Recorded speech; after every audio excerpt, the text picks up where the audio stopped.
My mother forced me to marry her dream daughter. She cheated, got pregnant by another man. But when mom kept defending her, my father left her and now lives with me while she's alone visiting a stranger's baby. I'm 29 years old. I work as a software engineer, and I need to get this story off my chest. Because what happened last year basically destroyed my relationship with my mother and nearly ended my parents' marriage. The thing is, looking back, I should have seen it coming for years, but I guess when you're a kid you don't realize certain things, you know? I don't remember exactly when it was the first time my mom, Ruby, told me she always wanted a daughter, but I was like 10 or 11 years old when she mentioned it directly for the first time. We were in the car, going, I don't know where, and out of nowhere she drops on me. I wish you had been a girl. It would have been so different. I remember I laughed because I thought she was joking, but she stayed quiet the rest of the way. My dad, Henry, never said things like that.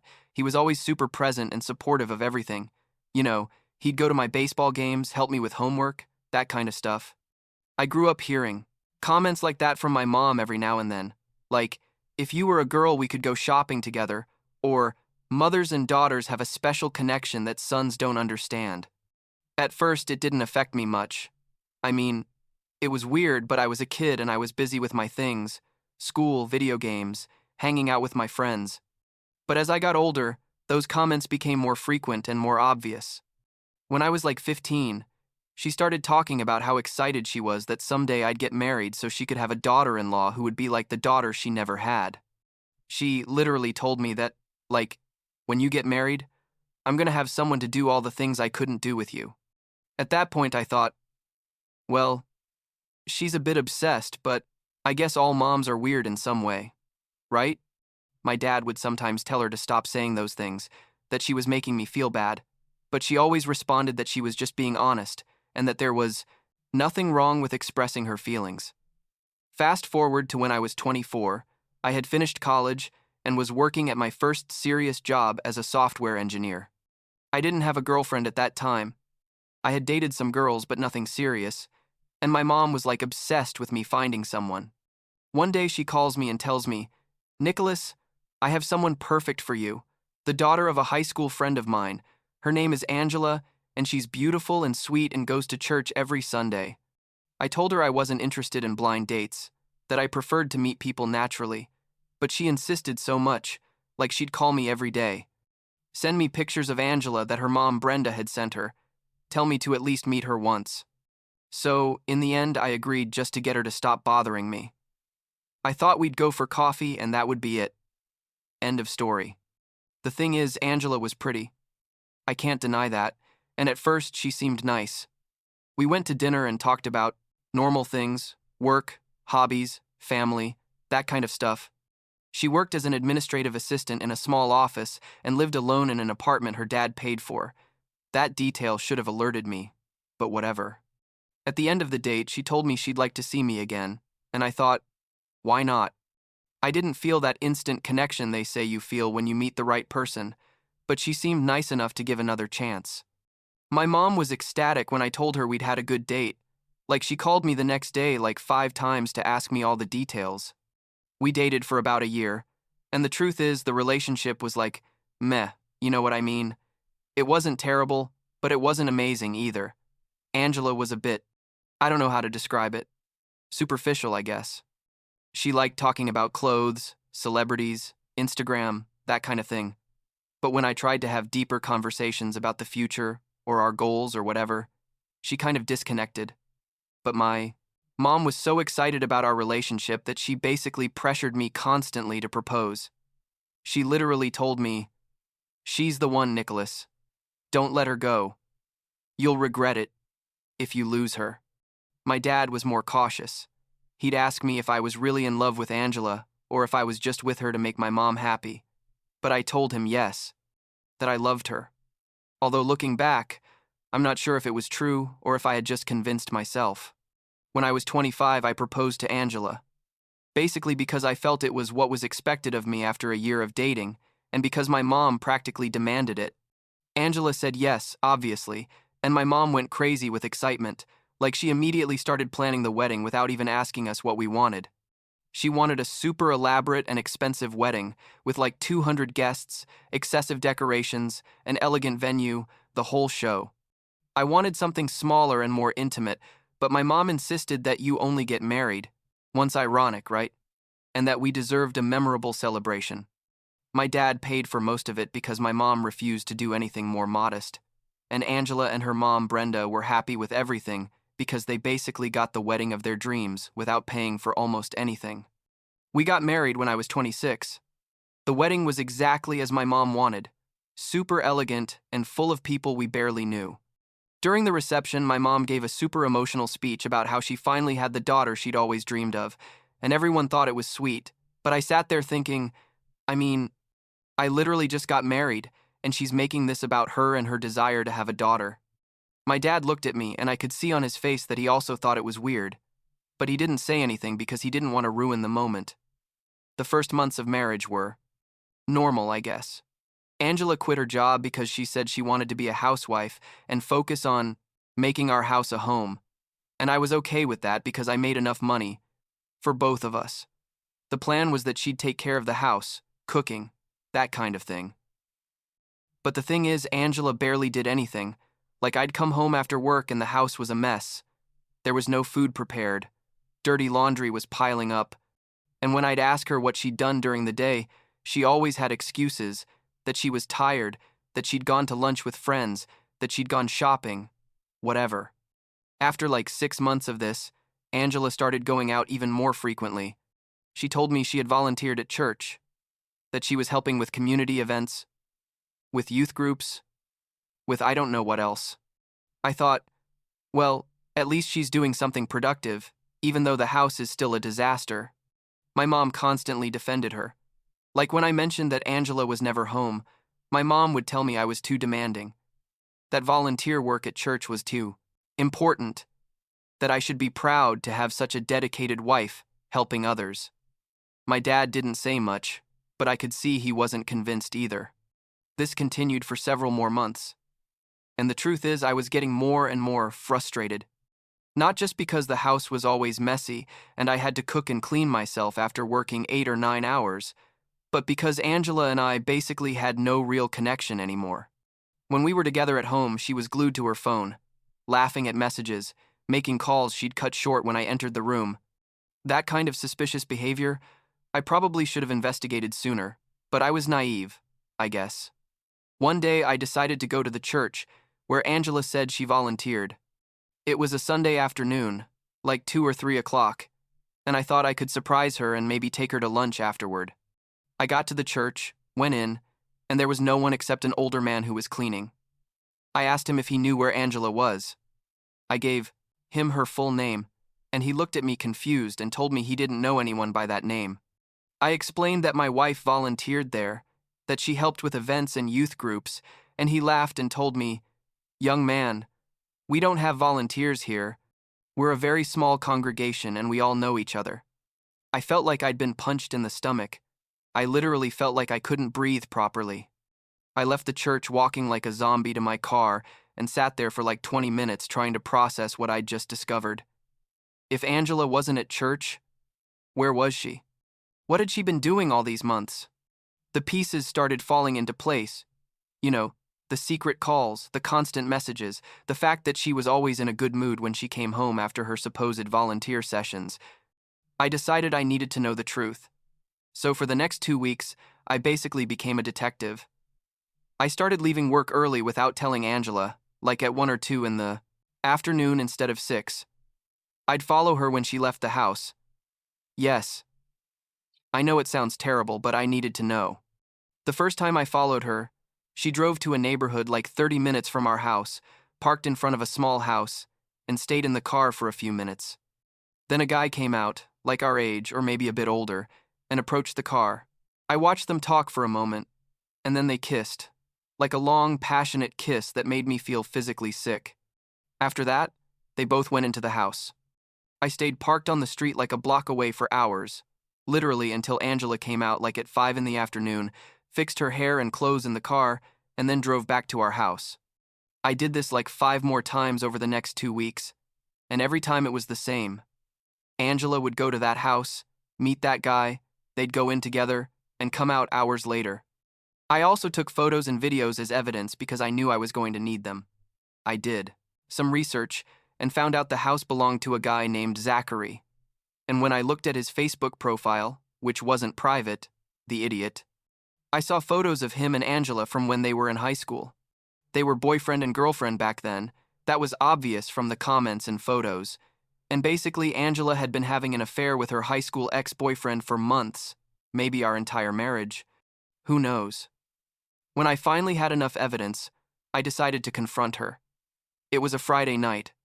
Angela was in the living room watching TV, and I came in with my laptop and told her, "We need to talk." She looked at me like, "About what?" All innocent. And I opened the laptop and started showing her the photos and videos. Her face went from confusion to shock to panic in like 5 seconds. She tried to deny it at first, saying the photos were out of context, that Zachary was just a friend, that I was misinterpreting everything. But when I showed her the video of them, kissing, she broke down and started crying.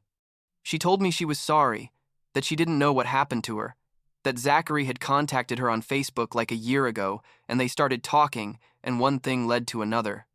I asked her if she loved me, if she had ever loved me, and she couldn't give me a straight answer. She just kept crying and saying she was confused. I told her I wanted a divorce, that this was over, and she panicked and started begging me to give her another chance, that she'd cut off all contact with Zachary, that we'd go to couples therapy, whatever. But I had already made my decision, you know? There was no going back after this. The next day, I called a lawyer and started the divorce process. I also did something I probably shouldn't have done, but I was so angry I didn't care.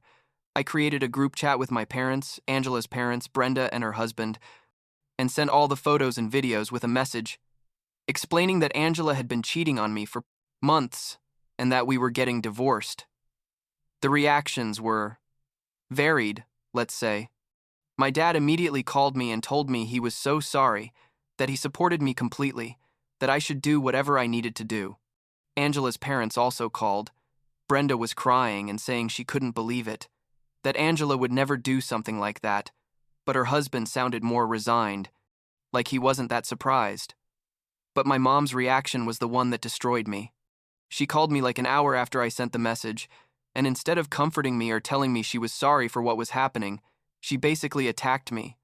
She told me I probably had done something to push Angela into another man's arms, that maybe I wasn't treating her right, that I shouldn't have exposed her affair like that, because now the whole family was involved. I couldn't believe what I was hearing. Like, are you really blaming me right now? I told her Angela had lied to me for months, that she'd cheated on me with her ex, that she literally was never doing volunteer work at any church, and my mom just kept defending her, saying that marriages go through rough patches, that I was being dramatic wanting to divorce so quickly. Things got worse like a month later when Angela contacted me and told me we needed to talk in person. I agreed to meet her at a public coffee shop because I didn't want to be alone with her anywhere private. When I arrived, she was there with her mom Brenda, which already put me on alert, you know? Angela looked at me with teary eyes and dropped the bomb. She was pregnant. She said she was like 2 months along and that the baby was mine. That it had happened before she started the affair with Zachary, which was obviously a lie considering she'd been seeing him for months. I told her I wanted a paternity test because there was no way I was going to accept her word after everything that had happened. She was offended. Like, how can you doubt me? And I literally told her, you cheated on me for months, you lied about everything, and you're asking me how I can doubt you? Her mom Brenda started pressuring me too, saying that regardless of everything, if the baby was mine, I had the responsibility to take care of it, that I needed to grow up and be a man. That kind of sermon. What happened next was probably the worst part of all this. My mom found out about the pregnancy, Angela told her, obviously, and completely took Angela's side. She started calling me every day, telling me I couldn't abandon my child, that I had to give Angela another chance, that babies need both parents. When I told her I was going to wait for the paternity test because I wasn't sure the baby was mine, she went crazy, screaming at me how dare I accuse Angela of getting pregnant by another man, that I was being cruel and vindictive. Things reached a breaking point when the divorce case went to court. My lawyer presented all the evidence of Angela's infidelity: the photos, the videos, everything. Angela's lawyer tried to argue that I should pay spousal support because she had quit her job to be a housewife, but my lawyer countered that she had committed adultery and also hadn't fulfilled her household responsibilities. And then something happened that I never in a million years thought would happen. My mom testified in favor of Angela. Yes, you read that right. My own mother showed up in court as Angela's witness and said the baby had to be mine because Angela wasn't the type of person who would have relations with multiple men at the same time, that I was the only one she'd been intimate with during the pregnancy, which was pure speculation on her part because she had no way of knowing that. She also said I was being a bad husband by refusing to support my pregnant wife, that I was acting immature and vindictive. I sat there in court watching my mother betray me in the most public and humiliating way possible, and I literally felt like my chest was going to explode. My dad was sitting next to me, and I could see he was also in shock. His jaw was tense, and his hands were clenched in fists. The judge heard all the testimony and then ruled that a paternity test would be done after the baby was born before determining child support. He also denied Angela spousal support due to the clear evidence of adultery. My mom was furious with the outcome, like she sent me like 50 text messages afterward telling me I had ruined everything. That Angela and the baby were going to suffer because of me, that I was selfish. The next few months were horrible. My mom basically cut contact with me, except to send me occasional messages, pressuring me to reconsider my position. Angela gave birth to a girl, of course. My mom was ecstatic about that. And as soon as it was medically possible, we arranged the paternity test. The process took like 2 weeks to get the results, and those were the longest 2 weeks of my life because part of me wondered, what if the baby is mine? How am I going to handle that? When the results came in, and my lawyer called me to tell me the probability of paternity was 0%, I felt a weird mix of relief, vindication, and sadness. Relief because I wasn't tied to Angela for the next 18 years. Vindication because everyone who had accused me of being cruel and paranoid now knew I was right.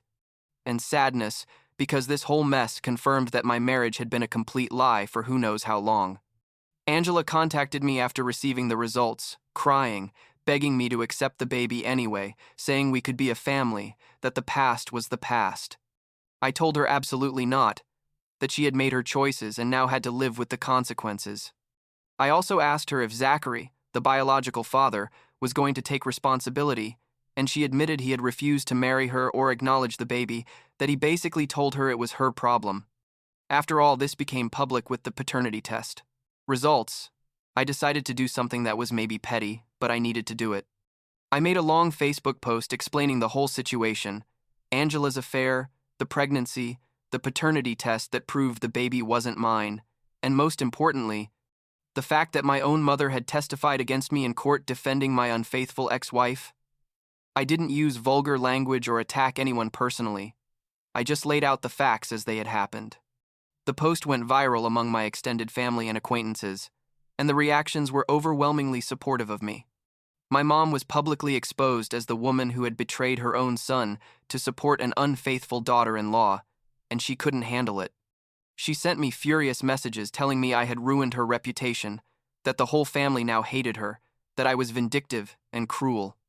I responded to her only once, telling her that she had chosen her side and now had to accept the consequences of that choice, just like Angela. But here's what really blew my mind.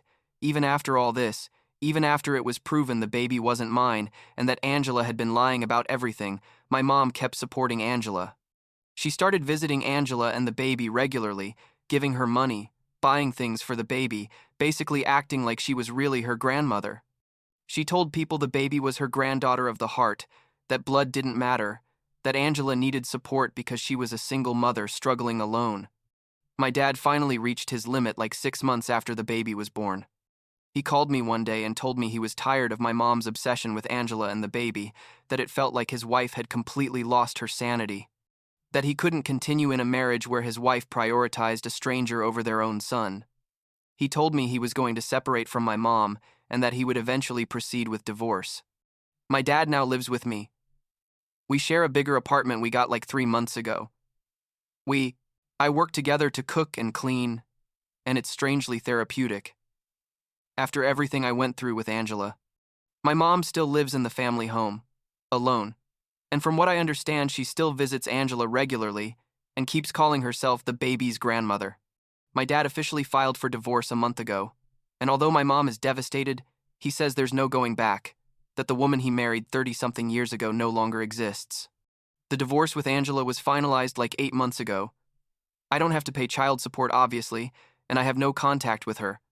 I know from my cousins that Angela is still single because Zachary never accepted responsibility and basically disappeared from her life, and that she's struggling financially even with help from my mom and her mom, Brenda. Part of me feels some pity for the situation she's in, but then I remember everything she put me through, and that pity evaporates. As for my relationship with my mom, it's non-existent, right now. We haven't talked in months. She sent me some messages saying she's disappointed in me, that I ruined our family, that someday I'm going to regret turning my back on her. But the truth is, she was the one who turned her back on me first when she decided her dream of having a daughter was more important than supporting her own son during the worst moment of his life. My dad and I are doing well, actually. We have a stronger relationship now than ever. We go out to eat together, watch sports, talk about everything. He tells me he regrets not setting firmer boundaries with my mom years ago, when she started with her comments about wanting a daughter, that maybe if he had intervened, more things wouldn't have gone so far. I tell him it's not his fault, that my mom is an adult who made her own choices, but I still think he carries some guilt. Sometimes I wonder how everything got so out of control, how my mom could have been so obsessed with having a daughter that she literally betrayed her own son for a daughter-in-law who turned out to be unfaithful and a liar. How Angela could have thought she could get away with it, lying for months and then trying to trap me with a baby that wasn't even mine. How my mom, even after everything was revealed, kept choosing Angela over me. I don't have a good answer to any of those questions. People do irrational things sometimes, I guess, especially when they're obsessed with something. In my mom's case, her obsession with having a daughter completely blinded her to everything else, including the well-being of her own son and her decades-long marriage. And now she's alone, visiting someone else's baby and pretending that's her family while her real family crumbles around her.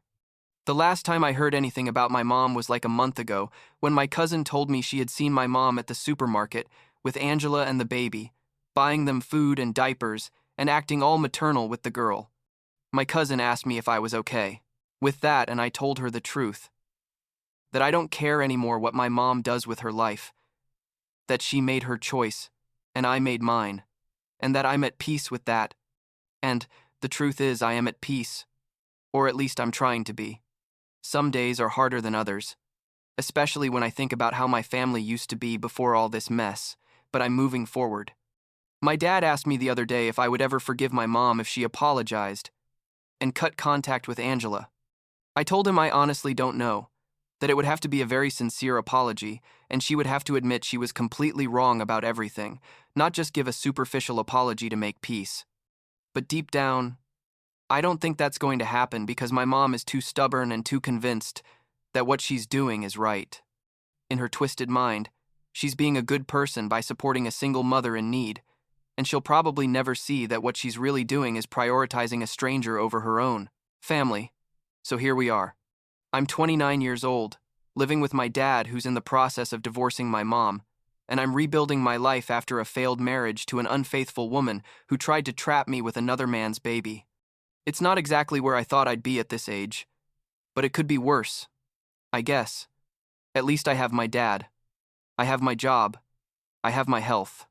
And I don't have to deal with Angela's constant drama or my mom's continued betrayal anymore. That's something, right?